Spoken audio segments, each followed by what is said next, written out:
Pasca digerebeknya rumah kediaman politisi dari PAN Palembang, Yudi F. Bram, yang berada di Villa Sosial pada Minggu dini hari oleh pihak Ditres Narkoba Polda Sumsel, terlihat rumah sepi serta tertutup dan masih dipasangi garis polisi.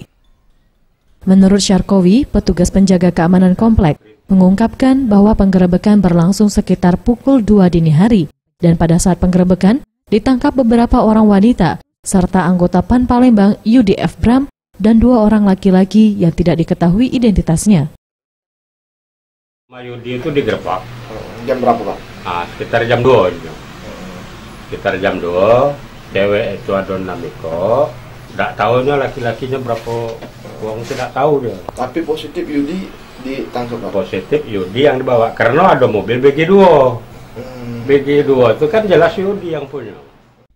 Ia menambahkan, menurut informasi yang ia tahu, penggerebekan dilakukan karena adanya laporan warga sekitar terkait kegiatan Yudi yang sering meresahkan tetangga karena sering memutar lagu dengan volume yang kencang dan ternyata pada saat penggerebekan diduga sedang berpesta narkoba.